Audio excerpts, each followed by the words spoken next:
बात यूपी की धरती से आए राष्ट्रीय राजनीति के नए संदेश के संदेश अखिलेश यादव से मिलकर नीतीश कुमार ने दिया है। जेडीयू नेता और बिहार के सीएम नीतीश कुमार आज लखनऊ में अखिलेश यादव से मिले। नीतीश कुमार बिहार के डिप्टी सीएम तेजस्वी यादव के साथ लखनऊ आए थे। मकसद था सपा अध्यक्ष के साथ भाजपा विरोधी महागठबंधन पर बात करना। मुलाकात के बाद नीतीश कुमार ने कई बातें कही, लेकिन अखिलेश नपे तुले शब्दों में अपनी बात करते नजर आए।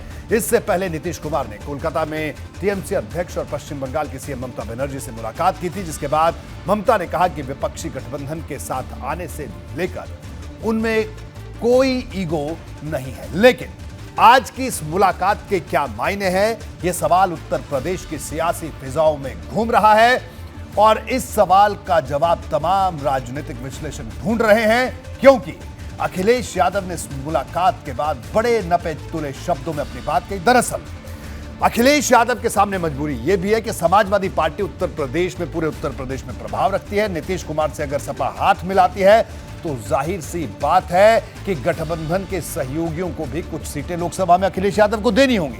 और अखिलेश यादव पहले कह चुके हैं कि जिनके साथ 22 का चुनाव लड़ा, छोटे गठबंधन के सहयोगी उनके साथ मिलकर लड़ेंगे। ऐसे में सपा को कुछ सीटें देनी पड़ सकती हैं।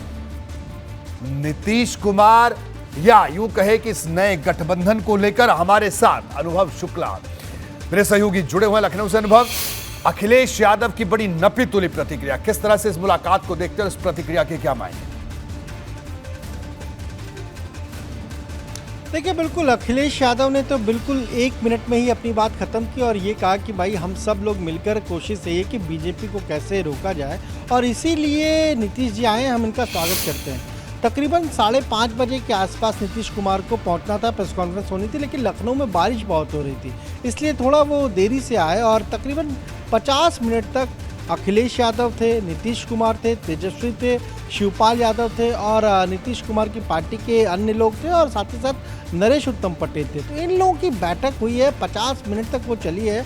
जो समाजवादी पार्टी का कार्यालय रोहित जी, वहीं पर ये बैठक हुई है और उसमें ये भी बात हुई। मैंने तो खुद सवाल पूछा, मैंने खुद नीतीश कुमार से पूछा कि भाई यूपी में 80 लोकसभा की सीटें हैं, बिहार में 40 हैं, कुल 120 सीटें हो जाती हैं, तो ये बहुत महत्वपूर्ण है, इसके लिए क्या रणनीति है, क्या सीट शेयरिंग होगी? तो नीतीश कुमार ने मुस्कुराते हुए कहा कि देखिए, हम इसीलिए तो ना केवल बिहार की बात कर रहे हैं, हम यूपी की बात कर रहे हैं, हम पश्चिम बंगाल की बात कर रहे हैं। और उन्होंने ये भी कहा कि सीट की क्या बात कर रहे हैं आप, तो यहाँ पर तो हम, यानी हमारा जो गठबंधन होगा, महागठबंधन, वो ज़्यादा सीटें यूपी और बिहार दोनों जगह जीतेगा। तो जाहिर सी बात है, कहीं ना कहीं सीट शेयरिंग पर भी बात हुई है, क्योंकि पहले से ये चर्चा है कि 4 सीटें जो हैं वो दे सकते हैं। खासतौर से वो सीटें जो कुर्मी बाहुल्य हैं, वहाँ पर कुछ जरूर जेडीयू के जो लोग हैं कैंडिडेट हो सकते हैं। नीतीश कुमार तय करेंगे कि कौन लोग लड़ेंगे। तो जो बात आपने कही कि उनको अपने गठबंधन के साथ साथ इनको भी फिर सीट देनी पड़ेगी। और ऐसे में क्या समाजवादी पार्टी के जो हम कहें जो सहयोगी हैं गठबंधन के, वो तय होंगे, मानेंगे या नहीं मानेंगे, ये भी बड़ा सवाल है। पर इतना जरूर तय है कि ये गठबंधन आने वाले दिनों में हम कहें तो इस तरह की और भी बैठक या बिल्कुल। अनुभव आप हमारे साथ बने रहिए। आपके पास एक और अहम सवाल लेने में आऊंगा, लेकिन उससे पहले दर्शकों को इस आज की इस मुलाकात, कैसे मुलाकात हुई, इस मुलाकात में कौन कौन सी तस्वीरें सामने आई, ये देखना और समझना आपके लिए बेहद जरूरी है। देखिए ये खास है।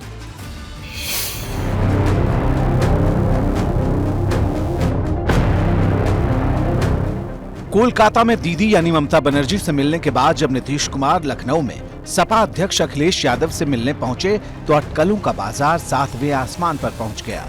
अखिलेश से मुलाकात खत्म होने के बाद बिहार के मुख्यमंत्री नीतीश कुमार एक साथ मीडिया के बीच पहुंचे और यहां भाजपा को सत्ता से हटाना सबसे बड़ा मिशन बताया।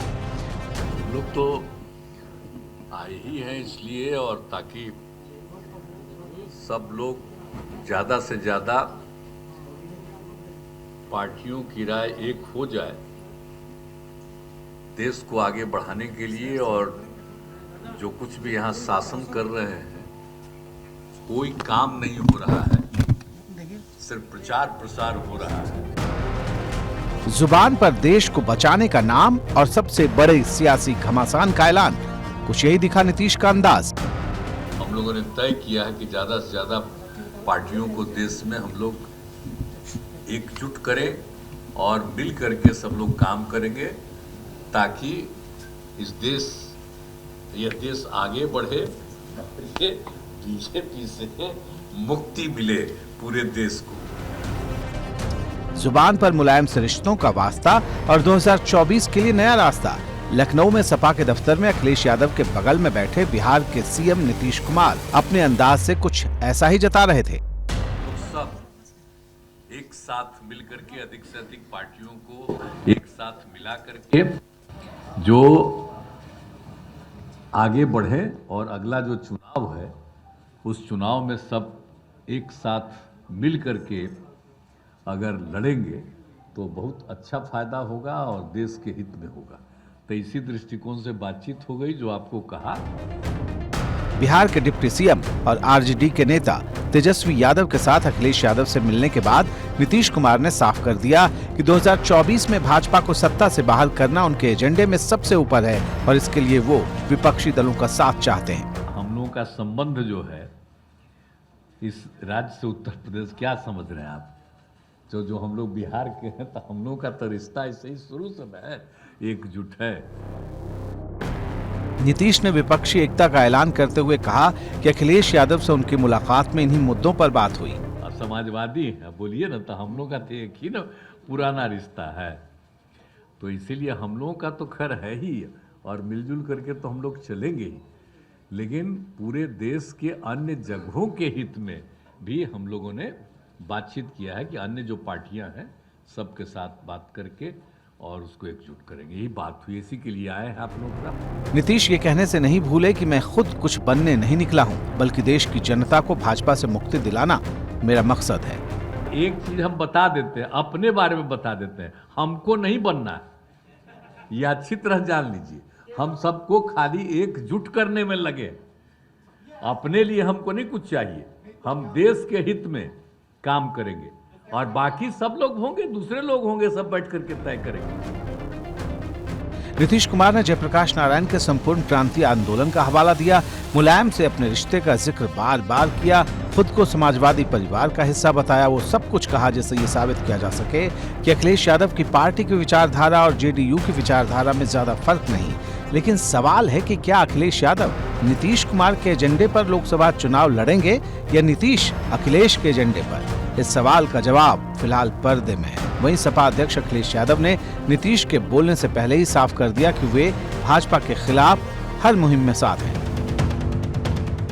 अब सवाल है कि ये साथ किस तरह का है? सवाल है कि क्या अखिलेश यादव यूपी और बिहार के साथ ही पश्चिम बंगाल की कुल 162 सीटों के लिए किसी कॉमन एजेंडे के तहत एक साथ चुनावी मैदान में उतरेंगे या फिर सभी दिग्गज अपने अपने राज्य में साझा समर्थन से लड़कर बाद में एक होंगे? लोकतंत्र को बचाने के लिए, संविधान को बचाने के लिए भारतीय जनता पार्टी की लगातार गलत आर्थिक नीतियों के कारण किसान, गरीब मजदूर तकलीफ और परेशानी में है, संकट में है, महंगाई चरम सीमा पर है, बेरोजगारी चरम सीमा पर है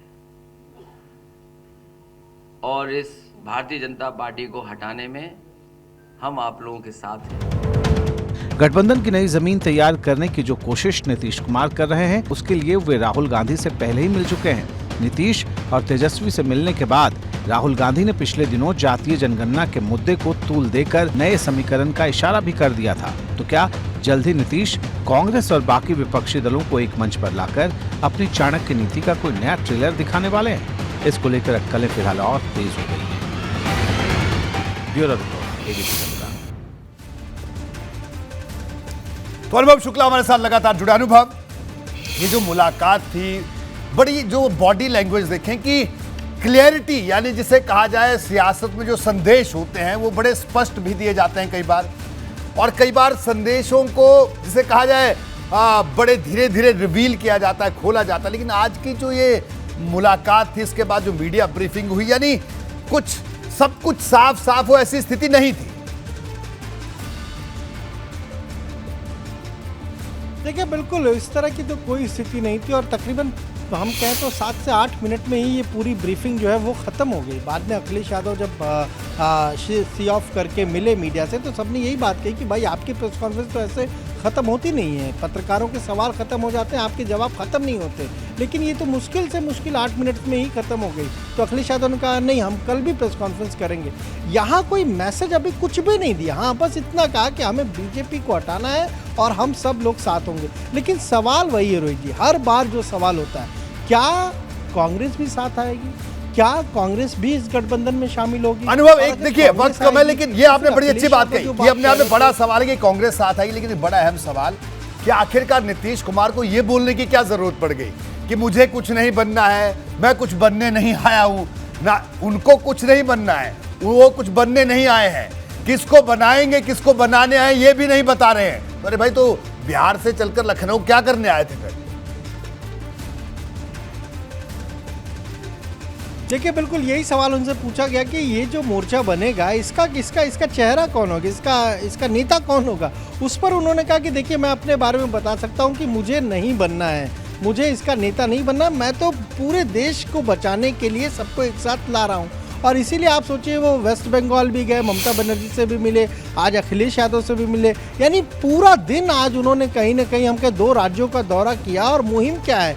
मुहिम है कि बीजेपी को हटाओ। लेकिन उसका नेता कौन होगा, चेहरा कौन होगा, इसका जवाब कोई नहीं दे रहा। आपको याद होगा, जब मैंने अखिलेश यादव से कुछ दिन पहले यही सवाल पूछा था, तो उन्होंने भी कहा था कि मुझे भी नहीं बनना है, हम भी यही चाहते हैं कि सब लोग एक साथ आए, लेकिन चेहरा नेता मैं नहीं होऊंगा। अब अगर नीतीश कुमार भी नहीं है, अखिलेश यादव भी नहीं है, तो इतनी मेहनत कर क्यों रहे हैं, ये भी एक बड़ा सवाल है। और फिर क्या कांग्रेस के लिए ये एक स्पेस छोड़ रहे हैं कि शायद कांग्रेस फिर इनके साथ आए, अगर इस तरह की बात करेंगे, या अभी कह दें कि नेता हम है तो फिर कांग्रेस जैसी राष्ट्रीय पार्टी शायद साथ ना आए, ये भी एक वजह हो सकती है।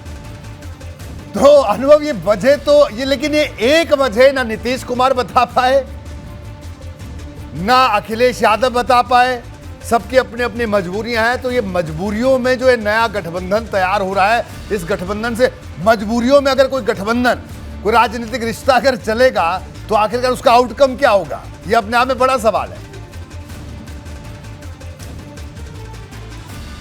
देखिए, हमने तो इसी उत्तर प्रदेश में देखा, समाजवादी पार्टी के जो गठबंधन हुए, किस तरीके से चुनाव से पहले उस गठबंधन को लेकर कितनी बातें कही गई, चुनाव खत्म हुए, परिणाम आए तो उस गठबंधन का क्या हुआ। तो यही सारी चीज़ें हैं जिसको लेकर बीजेपी बार बार क्यों अटैक करती है। बीजेपी के किसी भी लीडर से आप पूछे कि भाई ये लोग तो कह रहे हैं कि हम एक साथ आएंगे, तो वो कहते हैं कि आप कहीं पूछिए कि इनका चेहरा कौन है, इनका नेता कौन है। ऐसे तो तमाम गठबंधन बन गए। तो शायद अभी ये तय नहीं है कि नेता कौन होगा, क्योंकि पश्चिम बंगाल में ममता बनर्जी हैं, वो पहले तो तैयार भी नहीं थी कि किसी तीसरे मोर्चे में जाना है। लेकिन जब अखिलेश यादव कोलकाता गए, उन्होंने अपनी कार्यकारिणी वहाँ की ममता बनर्जी से वो मिले, उसके बाद वो तैयार हुई। उन्होंने कहा ठीक है, चलिए अब हम चलते हैं, अब हम मिलेंगे लोगों से। फिर उसके बाद उन्होंने कुछ लोगों से मुलाकात की। अब नीतीश कुमार वहाँ पहुँचे हैं, अखिलेश यादव से आज मिले हैं। तो कहीं ना कहीं कोशिश तो ये हो रही है कि कैसे बीजेपी को रोका जाए। यूपी बहुत महत्वपूर्ण है, क्योंकि बिल्कुल अनुभव, देखिए कोशिश होती रहनी चाहिए, वो राजनीति हो चाहे कोई भी फील्ड हो, लेकिन ये कोशिश क्या रंग लाती है, इसलिए थोड़ा इंतजार जरूर करना होगा। आपका बहुत बहुत शुक्रिया इस पूरी जानकारी के लिए। लेकिन देखिए, जो चुभने वाली बात है, वो राजनीतिक पंडितों को ये बात जरूर चुभ रही है कि किसी को नहीं बनना है, कि मुझे कुछ नहीं बनना है।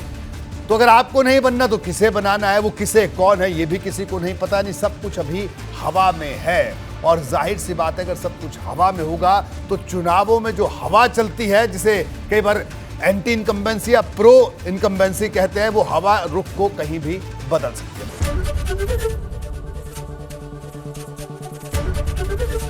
एबीपी गंगा, खबर आपकी, जुबान आपकी।